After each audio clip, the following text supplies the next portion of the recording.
என்னை பொறுத்தவரைக்கும் நான் அவங்களுக்கு ஓட்டு கேட்க பேசுறது மாதிரி இல்லை. அது வெற்றி பெற்ற அணி வாழ்த்துவது போலவே நான் பேசுகிறேன். ஏதாவது பண்ணியிருப்பீங்களா? உங்க மகனுக்கு ஹீரோவுக்கு யாருன்னா ஒரு 5 லட்சம் சம்பளம் கொடுக்காம நின்று இருந்தா அந்த பணத்தை கட்டிட்டு படம் ரிலீஸ் பண்ணுன்னு வேணா சொல்லியிருப்பீங்களே தவிர 9 மணிக்கு மேல செல்போனை எடுத்து பழக்கம் உண்டா என் சகோதரருக்கு? தயவுசெய்து சொல்லுங்க. ஒரு சின்ன பிரச்சனோட சிரிச்சு என்னைக்காவது பேசியிருக்காரா? அவர் புள்ள சிரிக்கலன்றது வேற, அது நமக்கு வேணாம். அந்த பிள்ளையை தொடக்கூடாது, நம்ம நல்ல பிள்ளை. ஆனா இந்த அப்பா பாருங்க, அவருக்கும் கெட்ட பேர் உண்டாக்க போன முறை வைஸ் பிரசிடென்ட் இவர் கொடுக்கல சார். போன எலெக்ஷன்ல இவருக்கு சீட்டு கொடுக்கல சார் இவங்க முரளிதரன் டீம்ல. ஆனா அதுக்கு ஒரு மந்திரி கிட்ட போய் அதிகாரத்தில் இருந்தவங்களுக்கு ரெக்கமெண்டேஷன் உள்ள வந்த வைஸ் பிரசிடென்ட் இருக்கணும். என்ன அப்படி எதை காப்பாற்ற போற? பதவி ஏற்பு விழாவாக மாற்றி அமைத்த உங்களுக்கு என்னுடைய நன்றியும் வணக்கத்தையும் நான் தெரிவித்துக் கொள்கிறேன்.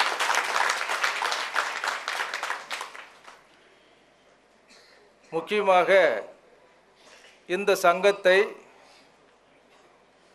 87 நலிவடைந்த நிலையில் இருந்தபோது இது எப்படியாவது ஒரு நல்ல சங்கமாக கொண்டு வர வேண்டும் என்று அதுக்காக பல வருடங்கள் பாடுபட்டு உருவாக்கினது தான் அப்போது என்னுடைய இனிய நண்பர் பேராசிரியர் ஏஎஸ் பிரகாஷ் அவர்கள் அங்கே தலைவராக இருந்தார். பட்டு அந்த காரணங்களில் அப்போது அதுக்கு அந்த ரெகக்னிஷன் பாடுபட்டு இருந்தாரே தவிர தயாரிப்பாளர் சங்கத்துக்கு அந்த அங்கீகாரம் கிடைக்கவில்லை. அப்போது தயாரிப்பாளர்கள் வளர்ச்சிக்காக நாங்கள்லாம் ஒன்று கூடி நானும் மதிப்புக்குரிய மறைந்த கோவை செய்வனர்களும் கேஆர்ஜி அவர்களும் மற்ற எல்லாம் தயாரிப்பாளர்கள் ஒன்று கூடி பேசும்போது என்னையே தலைவராக இருக்க சொன்னார்கள். பட் நான் மூத்த தலைவராக இருந்தால் நல்லா இருக்கணும், ஆபாவணன் முக்கியமாக ஆபாவணன் சொல்லணும். ஆபாவணன் நான் தலைவராக நீங்கள் இருங்கன்னு. ஆனால் அவருடைய பெருந்தன்மை இல்லை சார், நம்ம சீனியர் ப்ரொடியூசர்ஸ் நம்ம வைக்கலாம், கோவை செல்வன் சார் கரெக்டாக இருப்பாருன்னு. அப்போது கோவை செல்வன் சார் தலைவராக வச்சோம். அதுக்கப்புறம் கேஆர்ஜி வந்தார். பல முறை என்ன காரணமோ தெரியவில்லை, தயாரிப்பாளர் சங்கத்துக்கு நான் அறக்கட்டளை தலைவர், அதில் ஒரு நிர்வாகியாக இருந்தாலும் தலைவராகும் பொறுப்பு இல்லாமல் இருந்தது. நான் நினைக்கிறேன் ஒருவேளை அப்பவே நான் தலைவராக இருந்தால் இன்னொரு முறை ஆவது நான் விரும்ப மாட்டேன். இந்த சூழ்நிலையிலே, இக்கட்டான சூழ்நிலை ஏற்பட்டிருக்கும் போது இப்படி ஒரு நிலைமை வரும் என்ற நினைப்பில் தான் கடவுள் ஏன்னா சினிமா நாசமாக போகிற சூழ்நிலை வந்தாச்சு, நீ தலைவர் ஆகணுன்ற ஒரு எண்ணத்தினால்தான் என்னை தலைவர் ஆகினார்ன்னு நினைக்கிறேன். ஏன்னா இந்த சூழ்நிலையில் இது போட்டி போடுவதற்கு சரியான ஒரு தலைவர் இல்லைன்னு சொன்னால் உண்மையிலே நான் என்னுடைய நண்பர் LM முரளி அவர்கள் ஆக்சுவலாக உண்மையை நான் சொல்லி ஆகணும். அவர் தான் நான் தலைவராகணும்னு சொல்லி எங்களுக்குள்ள ஒரு சமரசம் ஏற்பட்டது. கடைசி நிமிஷத்தில் என்ன நினச்சாரோ தெரியல, இல்லை சார் நான் வேண்டாம், நீங்களே தலைவர். ஏன்னா அவர் ஏற்கனவே இருந்திருக்கார் தலைவராக, அவருடைய பெருந்தன்மையை நான் சொல்லணும். அப்படிப்பட்டு எங்களுக்குள்ள ஒரு ஒற்றுமையான ஒரு நிர்வாகம். அதே போல் நேற்று இதுக்கு ஹால் புக் பண்ணலான்னு சொல்லி நானும் விஜயகுமாரும் இங்கே கீழே ஒரு ஹால் பார்த்தோம். ஏசி சண்முகம் இந்த ஹோட்டலினுடைய அதிபர் எங்களுடைய நெருங்கிய நண்பர். கீழே ஒரு ஹால் பார்க்கும்போது சின்னதாக இருக்குது, மேலே ஐயோ எவ்வளோ பெரிய ஹாலு, கூட்டம் வரலன்னா எதிரணி எங்களை ரொம்ப தப்பாக பேசுவாங்களே சொல்லி இங்கே மேலே பார்த்த உடனே உண்மையிலே சந்தோஷம், எவ்வளோ பெரிய ஹாலாக இருக்குது, ஆனால் கூட்டம் வருமானு விஜயகுமார் கேட்டால் பார்க்கலாம் சார் என்னார்.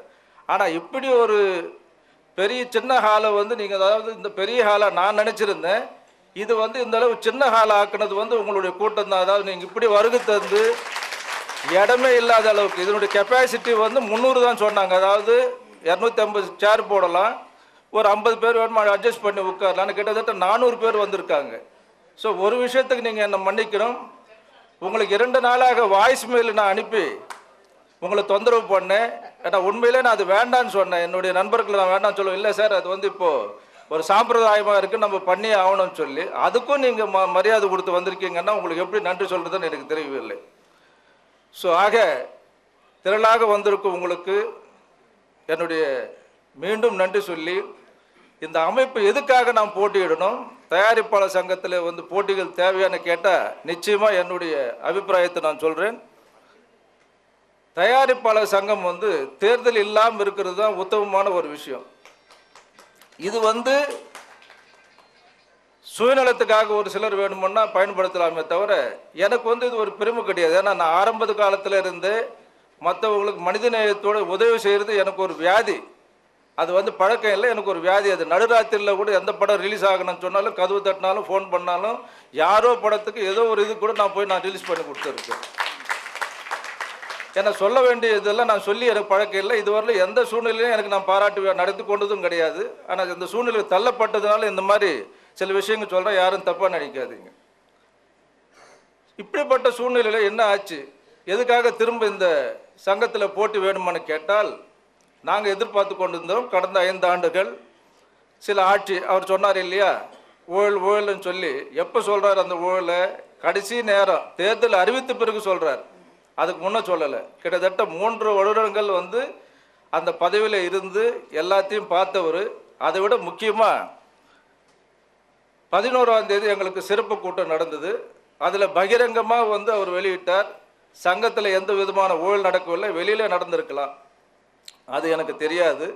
சங்கத்தை பொறுத்தவரை எந்த ஊழலும் நடக்கவில்லை. இருந்தாலும் அப்படி நடந்திருந்தால் தார்மீக அடிப்படையில் நான் அந்த பொறுப்பை நான் ஏற்றுக்கொண்டு வரப்போகிற தேர்தலில் நான் வந்து எந்த பதவிக்கு நான் நிற்க மாட்டேன், நான் மட்டும் இல்லை யாரும் நிற்கக்கூடாது நிர்வாகிகள்னு சொல்லி உத்தரவாதம் அளித்தார். ஆனால் அந்த வார்த்தையும் வந்து காப்பாற்றிக் கொள்ள முடியவில்லை. பார்த்தீங்கன்னு சொன்னால் உடனடியாக அப்புறம் பார்த்தா தலைவராக நிற்கிறார். ஆனால் நடந்த உண்மை என்ன, 13ஆம் தேதி தேர்தலுடைய ரிசல்ட்டு வந்தாச்சு. 14ஆம் தேதி நாங்கள் நேராக சங்கத்துக்கு போகிறோம். ஒரு கூட்டம் என்னோட தான் ராதாகிருஷ்ணன் இருந்தார். பாம்குரு ஹோட்டலில் மீட்டிங் நடத்திட்டு நாங்கள் எல்லோரும் அங்கே நேராக போனோம். போன பிறகு அங்கே தெரிய வந்தது, முன்னாள் தலைவர் ராஜினாமா பண்ணிவிட்டார், செயலாளர் ராஜினாமா பண்ணிவிட்டார். அப்போ அங்கே பக்கத்து ரூமில் வந்து அவருக்கு பதவி ஏற்பு நடந்து கொண்டு இருக்கிறது. இது வந்து முறையில்லை. ஏன்னா நம்ம பைலா சட்டத்தில் வந்து 2 பேர் நிர்வாகிகள், தலைவரும் செயலாளரும் ஈசி மெம்பர்ஸ் ரிசைன் பண்ணால் உடனடியாக தேர்தல் வந்து அறிவிக்கணும் சார். நான் வந்து பெருந்தன்மையாக நண்பர் என்ற முறையில் இப்போ உள்ளே போய் சொன்னேன்.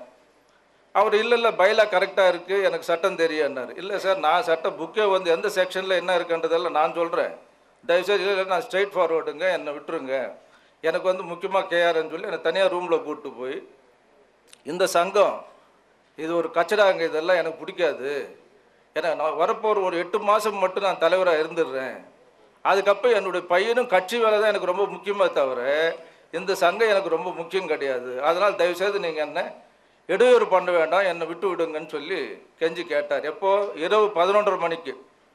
அதுக்கப்புறம் என்னுடைய நண்பர்கள் வந்து கேட்டால், இதுக்கு மேலே அறப்போராட்டம் நம்ம தொடரலாமா, அவர் இப்படி சொல்கிறாருன்னு சொல்லும்போது நாளைக்கு பயிலாக நீங்கள் படிச்சுட்டு வாங்க, வந்த பிறகு நியாயமாக இருந்தால், இல்லைன்னா நீங்கள் தயவுசெய்து இது வந்து விலகுங்கன்னு சொல்லி.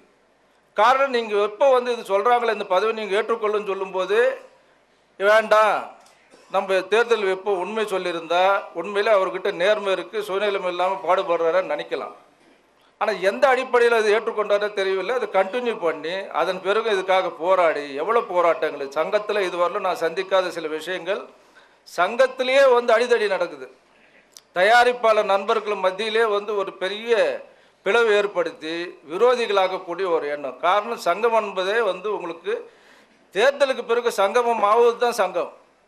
அதை விட்டு தயாரிப்பாளர் மத்தியிலே வந்து அடிதடி என்று நடக்கிறேன்னா, பொதுவாக நீங்கள் எடுத்துக்கிட்டால் ஒரு ஸ்போர்ட்ஸ் மாதிரி, ஒரு பாக்ஸிங்களோட நீங்கள் பார்த்தீங்கன்னு சொன்னால் ரத்த வெள்ளத்தில் இருப்பாங்க, முகம்லாம் அடிபட்டு, வெற்றி பெற்றவனுங்க வந்து கை தூக்கி தோற்றவங்க வந்து பாராட்டு பண்ணுவது தான் பாக்ஸிங்கில் இருக்குது. ஆனால் இங்கே நடக்க போகிற தேர்தலை பார்க்கும்போது, தேர்தல் வந்து அறிவித்த பிறகு ரிசல்ட்டு நிச்சயமாக தேர்தல் அறிவிப்புக்கு பிறகும் இங்கே வந்து வெட்டுக்குத்து ரத்த வெள்ளத்தோடு தான் வரணும்னு நினைக்கிறேன். அப்படி ஒரு சூழ்நிலை வந்து இப்போ உருவாக்கி இருக்கு.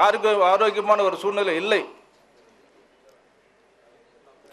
ஆகையால் நாங்கள் வேண்டுகோட்டுவதெல்லாம் என்னென்னா, உண்மையிலே நீங்கள் சர்வீஸ் பண்ணணும்னு சொன்னால், நீங்கள் செய்த சாதனைகள், நீங்கள் செய்த உதவிகள், நீங்கள் செய்த நன்மைகள் இந்த இண்டஸ்ட்ரிக்கு யாரை உருவாக்குனீங்க, யார் உங்களை வந்து பாராட்டுறாங்கன்றது தயவுசெய்து எங்களுக்கு தெரிய வரணும். பொய்யா வந்து சில அறிக்கைகள், தேர்தல் அறிக்கை கொடுப்பது வந்து நாங்கள் ஏற்றுக்கொள்ள முடியாது. காரணம், ஒரு உண்மை சொல்கிறேன், நாங்கள் இந்த தேர்தல் அறிக்கையை தயாரித்து எங்கள் கெஸ்ட் ஹவுஸில் வந்து இது வந்து நண்பர்கள் வந்து படித்து காமிச்சோம். ஈவன் அந்த தலைப்பில் இருந்து எங்களுடைய ஐடியாவை வந்து காப்பி அடித்து அதுக்குள்ளே அதை உடனடியாக அறிவித்து விட்டாங்க. அதை விட ஒரு பெரிய முக்கியமாக பார்க்கும்போது இன்றைக்கி எங்கள் கூட்டம் நடக்குன்னு தெரியும். எங்கள் கூட்டத்திற்கு வரும்போதே அவங்க செய்தி வரணுன்றதுக்காக காலையில் ஒரு கூட்டம் போட்டு ப்ரெஸ் மீட்டு போட்டு அது வெளியிட்டாங்க. அது தப்பு இல்லை. நீங்கள் எந்த நல்ல விஷயம் செய்தாலும் நாங்கள் கூட இருந்து ஒத்துழைக்க நாங்கள் தயாராக இருக்கோம். அதை விட்டு இந்த மாதிரி தேவையில்லாமல் பொய்யான சில அறிக்கைகள் கொடுப்பது வந்து நியாயமற்ற செயல்.